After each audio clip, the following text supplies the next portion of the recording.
The silence was deafening, broken only by the rhythmic tick of the grandfather clock in the hall, a clock that had marked the passage of happy anniversaries, family gatherings, and now the agonizing countdown to the end of everything I thought I knew.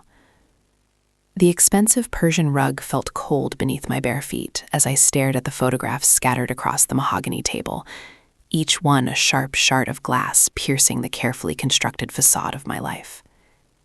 They thought I would crumble, disappear quietly into the shadows, another casualty of their carefully orchestrated game. They were wrong. The game had just begun. If you've ever felt betrayed by those closest to you, then subscribe now to join a community that understands, supports, and triumphs together. Because family isn't always blood. It's who stands by you when the world falls apart.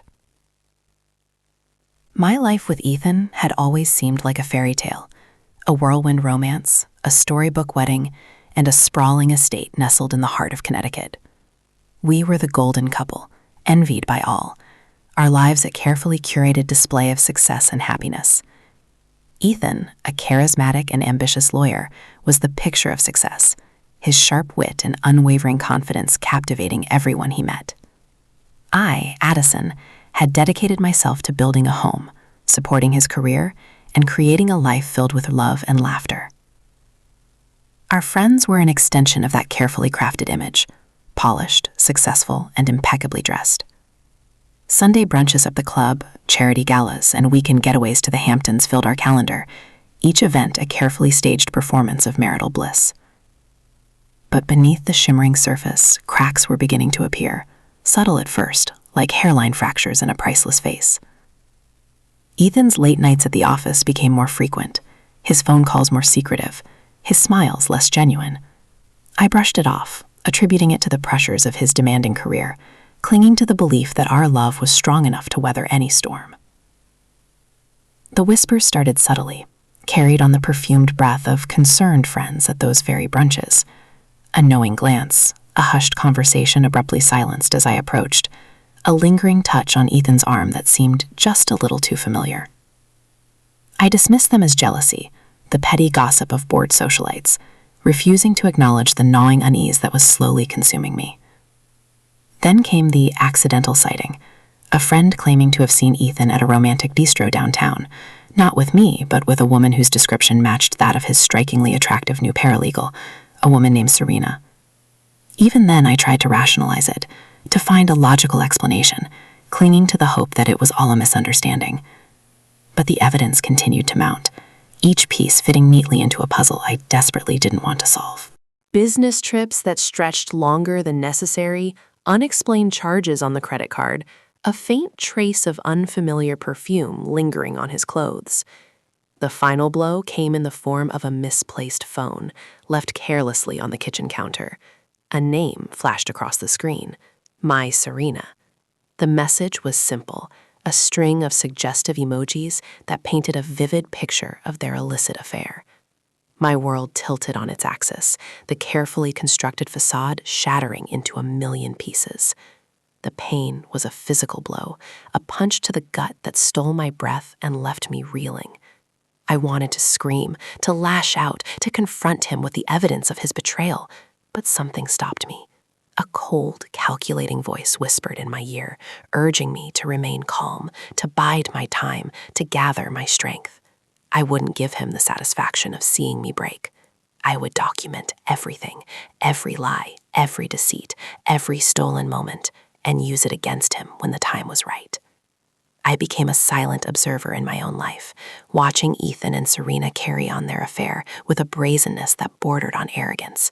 They had become sloppy, complacent, confident that I was too naive, too dependent, too broken to fight back. They underestimated me. The person I trusted most was one of them, my best friend, Olivia. She'd been my confidant, my shoulder to cry on, the one who'd reassured me that I was imagining things, that Ethan would never do anything to hurt me. All the while, she was covering for him, providing alibis, and subtly steering me away from the truth. I discovered a string of text messages between them, carefully deleted but recoverable with the right software, revealing their complicity in the affair. The betrayal cut deeper than Ethan's infidelity, a wound that threatened to fester and poison everything I held dear. Olivia, the woman I had considered my sister, had actively participated in the destruction of my marriage, all while pretending to be my friend. The rage that simmered beneath the surface threatened to erupt, but I held it in check, knowing that I needed to remain calm and focused if I was going to exact the revenge I craved. The charade continued for what felt like an eternity, each day a carefully constructed performance designed to mask the turmoil that raged within me. I poured myself into my usual routines, attending charity events, hosting dinner parties, and playing the role of the doting wife, all while silently plotting my revenge. Sleep became a luxury I could no longer afford, my nights filled with endless replays of Ethan's betrayals and Olivia's deception, each image fueling my determination. The weight of their injustice pressed down on me, a heavy cloak of anger and resentment that threatened to suffocate me. I found myself losing weight, my appetite vanishing as the knot in my stomach tightened with each passing day. My reflection in the mirror was a stranger, a pale and haunted version of the woman I once was, her eyes filled with a cold, steely resolve. Ethan, blinded by his own arrogance and the intoxicating allure of Serena, seemed oblivious to my suffering, mistaking my silence for weakness, my detachment for resignation. He continued to shower me with superficial displays of affection, expensive gifts and hollow compliments, attempting to assuage his guilt with empty gestures. I accepted them all with a gracious smile, knowing that each trinket would eventually become another piece of evidence in the case I was building against him. I tried to salvage what was left of my marriage, suggesting counseling, planning romantic get-only veiled annoyance. Ethan had already checked out, his heart and mind consumed by Serena, leaving me to grapple with the wreckage of our shattered vows. The more I tried to fix things, the more distant he became, his eyes glazed over with a mixture of guilt and impatience. It was as if I were speaking a language he no longer understood, our once intimate connection severed by the venom of his infidelity. I started documenting everything, every lie, every broken promise, every stolen moment, meticulously recording their affair in a secret journal, a digital chronicle of their deceit. I installed hidden cameras throughout the house, capturing their clandestine meetings, their whispered phone calls, their blatant disregard for my feelings. The evidence mounted, a damning indictment of their betrayal, each image solidifying my resolve to make them pay for their actions. My attempts to confide in Olivia were met with carefully crafted platitudes and subtle deflections. She continued to play the role of the supportive friend, offering empty words of comfort and feigned sympathy, all while actively participating in the destruction of my life. The hypocrisy was nauseating, a constant reminder of her treachery. I would catch her glancing at Ethan with a mixture of longing and guilt, her eyes betraying the truth she so desperately tried to conceal. It became a twisted game, a perverse dance of deception and betrayal, each of us wearing masks, hiding our true intentions. The tension in the air was thick enough to cut with a knife, a suffocating atmosphere of secrets and lies that permeated every corner of our once happy home. The stress began to take its toll, manifesting in panic attacks and crippling anxiety. I found myself unable to breathe, my heart pounding in my chest, my mind racing with thoughts of revenge. I would lie awake at night, haunted by visions of Ethan and Serena together, their laughter echoing in my ears, their betrayal searing my soul. I started seeing a therapist, seeking solace and guidance in the face of my crumbling world. She encouraged me to focus on my own well-being, to find healthy ways to cope with the pain, to rebuild my life from the ashes of my shattered marriage. But I couldn't let go of the anger, the resentment, the burning desire for revenge. It had become my sole purpose, my driving force, the only thing that kept me going. I knew that I couldn't move on until I had made them pay for what they had done, until I had exposed their lies and shattered their carefully constructed world. They thought they could get away with their betrayal, that they could erase me from their lives without consequence. They were wrong. I was just getting started. The day they tried to push me over the edge was the day they signed their own doom warrant. The annual charity gala arrived like a glittering mockery of my despair. Ethan, radiating false charm, escorted me through the throng of Connecticut's elite, his hand resting possessively on my back, a gesture that now felt like a brand.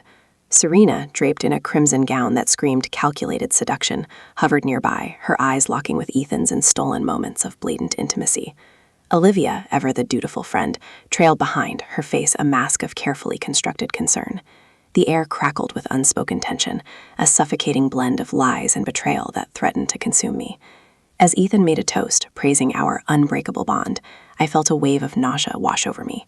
The hypocrisy was unbearable, a cruel joke played out on a grand stage.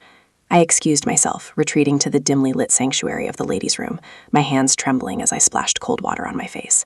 Looking in the mirror, I saw a stranger staring back, a hollow-eyed woman teetering on the brink of collapse. This wasn't me. This wasn't the life I had envisioned. I had become a puppet in their twisted game, a victim of their callous disregard. The realization sparked a flicker of defiance within me, a refusal to succumb to their narrative. I wouldn't let them break me. I would fight back. The breaking point came later that night, after the gala, in the sterile silence of our bedroom. Ethan, reeking of expensive champagne and Serena's cheap perfume, climbed into bed beside me, his touch sending a shiver of revulsion down my spine. He attempted to initiate intimacy, his hands fumbling with my nightgown, his breath hot and repulsive against my neck. I recoiled, pushing him away with a force that surprised us both. He stared at me, his eyes filled with a mixture of confusion and annoyance. "What's wrong?" he asked, his voice laced with irritation. "Don't you want me anymore?" The question hung in the air, a stark reminder of the chasm that had grown between us. I looked at him, really looked at him, and saw not the man I had once loved, but a selfish, arrogant stranger who had betrayed my trust and shattered my heart. "No," I said, my voice barely a whisper. "I don't want you anymore." The words hung in the air, heavy with unspoken meaning. He scoffed, rolling over and turning his back to me. "Fine," he said, "suit yourself." And in that moment, as he drifted off to sleep, oblivious to the turmoil raging within me, I knew that it was over. There was no going back. The man I had married was gone, replaced by a shell of a human being consumed by his own desires. Sleepless nights became my new normal. I would lie awake for hours, staring at the ceiling, replaying the events of the past few months, each memory a fresh wound. The anger and resentment that had been simmering beneath the surface began to boil over, threatening to consume me. I fantasized about confronting Ethan and Serena, about exposing their affair to the world, about making them pay for their betrayal. But I knew that I couldn't act rashly. I needed a plan, a strategy, a way to exact my revenge without destroying myself in the process. I started spending hours online, researching divorce laws, financial strategies, and methods of uncovering hidden assets. I consulted with a private investigator, a discreet and resourceful woman who specialized in infidelity cases. She provided me with the tools and resources I needed to gather evidence, to build a case against Ethan that would leave him with nothing. The more I learned, the more empowered I felt. I was no longer a victim. I was a strategist, a planner, a force to be reckoned with. The fear and despair began to recede, replaced by a cold, calculating determination. I would make them regret the day they crossed me. One rainy afternoon, while rummaging through Ethan's desk, I stumbled upon a hidden compartment, concealed beneath a false bottom. Inside, I found a stack of documents, bank statements, property deeds, and investment records, all meticulously hidden from my view. As I sifted through the papers, a horrifying truth began to emerge. Ethan had been systematically transferring assets out of our joint accounts and into a private offshore account, a secret stash of wealth that he intended to keep for himself in the event of a divorce. The realization hit me like a physical blow, stealing my breath and leaving me reeling. He wasn't just having an affair, he was planning to leave me destitute, to strip me of everything I had worked so hard to build. The betrayal was so profound, so calculated, that it shattered the last vestiges of my faith in him.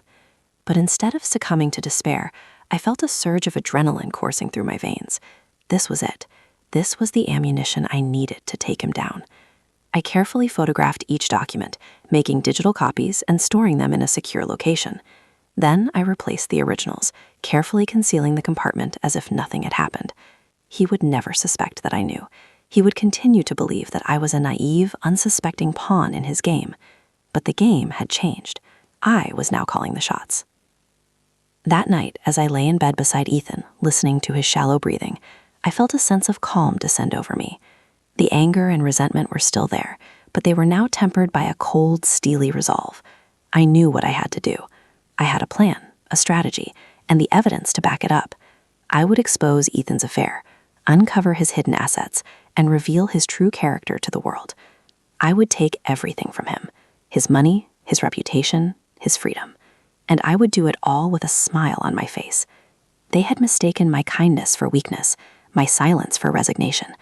They had underestimated my strength, my intelligence, and my capacity for revenge. They were about to learn a very painful lesson. The exact day they planned to celebrate their new life, I would unleash hell. I became a ghost in my own home, moving silently, observing everything, recording every whispered conversation and stolen glance. The hidden cameras, disguised as smoke detectors and innocuous household objects, became my eyes and ears, capturing a treasure trove of incriminating evidence. I meticulously cataloged each video and audio file, creating a digital archive of their betrayal. I consulted with my private investigator, Sarah, a sharp and resourceful woman with a network of contacts that stretched across the state. She helped me navigate the legal complexities of our divorce, advising me on how to protect my assets and expose Ethan's fraudulent activities. She connected me with a forensic accountant who specialized in tracing hidden funds, a whiz who could unravel Ethan's web of deceit and expose his offshore accounts. He was a quiet professional who seemed to relish the challenge, diving deep into the intricate details of Ethan's financial dealings, uncovering a trail of shell corporations and hidden transactions. Each new discovery fueled my determination, solidifying my resolve to make Ethan pay for his actions. The closer I got to the truth, the more reckless Ethan and Serena became.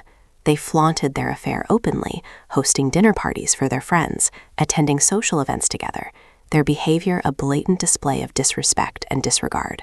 Olivia continued to play her duplicitous role, offering me empty words of comfort while secretly celebrating their betrayal.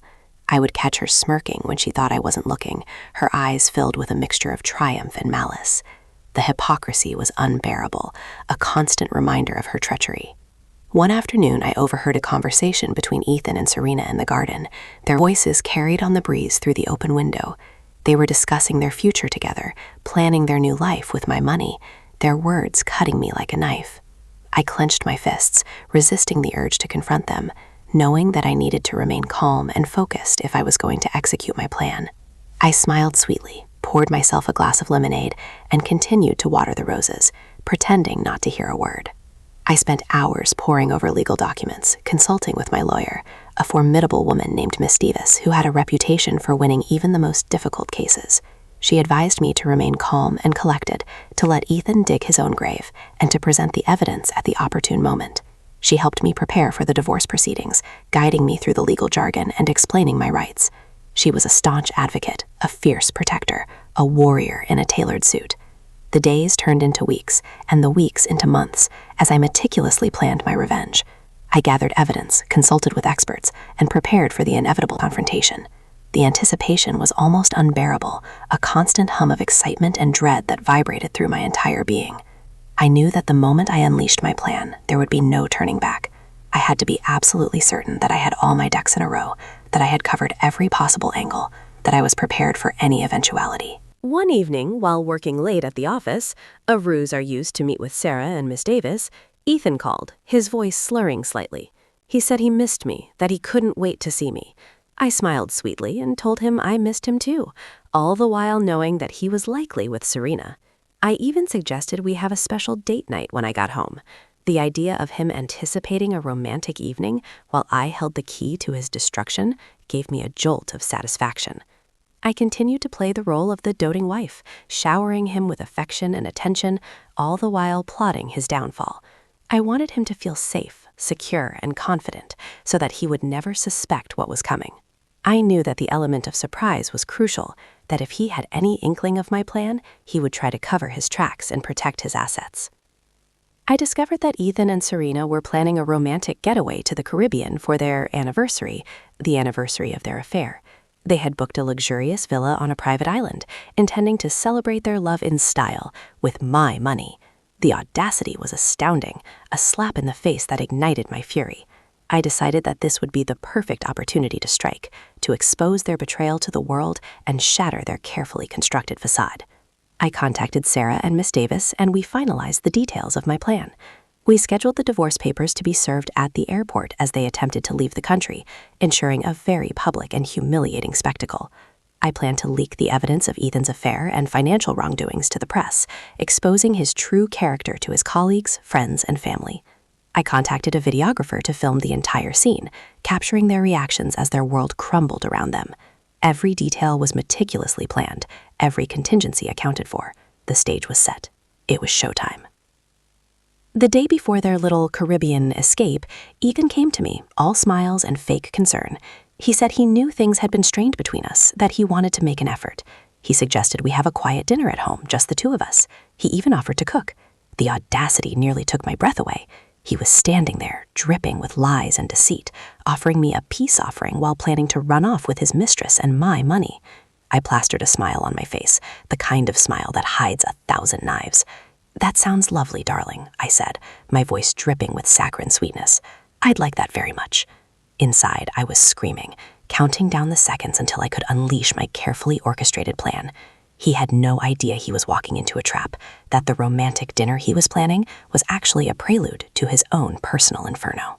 I excused myself, telling him I needed to pick up a few things from the store, all the while knowing that I was actually meeting with Sarah to finalize the details of his public shaming. The romantic dinner was a masterpiece of deception. I set the table with our finest china, lit candles, and even put on the dress he used to love. I wanted him to feel comfortable, to let his guard down, to believe that he had successfully manipulated me into submission. He arrived home early, beaming with pride, carrying a bouquet of roses, undoubtedly purchased with my money. He cooked his signature dish, a fancy pasta that Serena had probably taught him. As we ate, he rambled on about his plans for the future, careful to include me in his fabricated narrative. He spoke of vacations we would take, renovations we would make to the house, and grandchildren we would spoil. Each word was a dagger twisting in my heart, a reminder of the life he was so callously destroying. I listened patiently, nodding and smiling, all the while knowing that his future was about to be irrevocably altered. I even shed a few fake tears, telling him how much I loved him, how grateful I was to have him in my life. He lapped it up, completely oblivious to the storm that was brewing. After dinner, as he was clearing the table, I casually mentioned that I had a surprise for him. I told him I had booked a special couples massage for the next day, a way for us to relax and reconnect before he left on his business trip. His eyes lit up, his face betraying his excitement. He had no idea that the couples massage was actually a meeting with the process server who would be waiting for him at the airport with a stack of divorce papers. I led him into the living room, where I had set up a slideshow of our memories, a carefully curated collection of photos and videos from our life together. As the images flickered across the screen, I watched his face, searching for any sign of remorse, any flicker of guilt. But there was nothing, just a smug sense of satisfaction. He truly believed he was getting away with it. As the slideshow neared its end, I excused myself, telling him I needed to use the restroom. In reality, I was sending a text message to Sarah, alerting her that the trap was set, that the prey was in position. The message sent, I returned to the living room, a sense of grim satisfaction washing over me. He was mine. As the final image faded from the screen, I turned to him, my eyes filled with a mixture of sadness and resolve. "Ethan," I said, my voice barely a whisper, "there's something I need to tell you." He looked at me expectantly, completely unaware of the bomb I was about to drop. I took a deep breath, steeling myself for the confrontation. "I know about Serena," I said, my voice gaining strength with each word. "I know about the affair. I know about the offshore accounts. I know everything." The color drained from his face, his eyes widening in disbelief. He opened his mouth to speak, but no words came out. He was like a deer caught in headlights, paralyzed by fear and shock. I watched him squirm, savoring his discomfort, reveling in his sudden vulnerability. "You thought you could get away with it, didn't you?" I continued, my voice dripping with contempt. "You thought I was too stupid, too naive to see what was going on. You underestimated me, Ethan. That was your biggest mistake." He finally found his voice, stammering and stuttering, desperately trying to deny the truth. But it was too late. The game was over. I had him exactly where I wanted him. I smiled, a cold, predatory smile that sent a shiver down his spine. "Enjoy your flight, darling," I said. "I've arranged for a special welcome party when you land." The next morning, I woke up with a strange sense of calm. It was the calm before the storm, the quiet before the explosion. I went through the motions, getting dressed, making coffee, all the while knowing that Ethan's life was about to be irrevocably changed. I even packed his suitcase, carefully placing his clothes inside, as if he were actually going on a business trip. I drove him to the airport, chatting amiably about mundane things, pretending that everything was normal. As we pulled up to the curb, he leaned over and kissed me goodbye, a smug look on his face. "I'll miss you," he said, his voice dripping with insincerity. "I'll bring you back a souvenir." I smiled sweetly and told him to have a good trip. As he walked away, I watched him, savoring the moment, knowing that this was the last time he would see me as a naive, unsuspecting fool. The moment he entered the terminal, I sent a text message to Sarah, "Execution commencing." Then I drove away, leaving him to his fate. At the airport, Ethan and Serena, giddy with excitement, checked in for their flight. They laughed and joked, completely oblivious to the scene that was about to unfold. As they approached the security checkpoint, they were intercepted by 2 process servers who politely asked them to step aside. Ethan, initially confused, quickly became agitated as he was handed a thick stack of legal documents, the divorce papers. Serena, realizing what was happening, gasped in horror, her face turning ashen. The videographer, positioned strategically nearby, captured every moment of their humiliation. As Ethan read the first page of the divorce papers, his face crumpled, his eyes filled with disbelief and rage. He began to shout and curse, attracting the attention of everyone in the terminal. Serena, mortified, tried to pull him away, but he was too enraged to care. The process servers, calm and professional, informed him that he was also being served with a restraining order, preventing him from contacting me or accessing our joint assets. The final blow came when the forensic accountant arrived, accompanied by several police officers. He presented Ethan with evidence of his hidden offshore accounts and his fraudulent activities. The police officers promptly placed him under arrest, informing him that he was being charged with fraud and embezzlement. Serena, realizing that her dream of a luxurious life with Ethan had just evaporated, burst into tears, screaming and cursing at him. The entire scene was captured on video and immediately leaked to the press, ensuring maximum exposure and humiliation. The fallout was swift and brutal.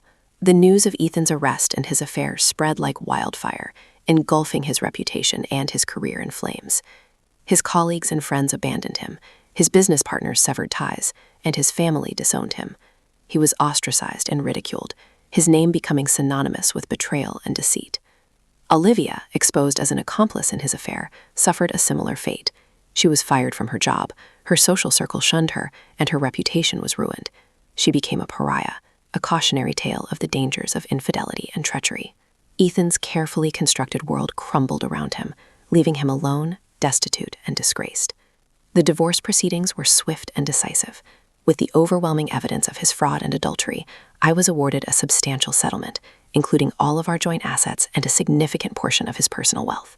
He was left with nothing, stripped of everything he had worked so hard to accumulate. He tried to contact me, begging for forgiveness, promising to change, but I refused to speak to him. I had no sympathy for him, no pity for his suffering. He had made his choices, and he had to live with the consequences. I watched from a distance as his life spiraled out of control, as he lost everything he held dear. I felt a sense of satisfaction, a sense of justice served. He had tried to destroy me, to strip me of my dignity and my financial security, but I had turned the tables on him, exposing his true character and taking everything from him. He had underestimated me, and he had paid the price. In the aftermath, I found myself transformed. The naive, trusting woman I once was had been replaced by a stronger, more resilient version of myself. I had survived the betrayal, and I had emerged victorious. I used the settlement money to start my own business, a venture I had always dreamed of pursuing. I surrounded myself with supportive friends and family, people who loved and respected me for who I was. I rebuilt my life brick by brick, creating a future that was brighter and more fulfilling than I could have ever imagined. As for Ethan, I never saw him again. I heard rumors of his struggles, his failures, his descent into despair, but I didn't care. I had moved on, leaving him behind in the wreckage of his own making. They lost everything. I just smiled. Revenge isn't sweet. It's necessary. Would you have done the same? Let me know in the comments. Subscribe for more justice.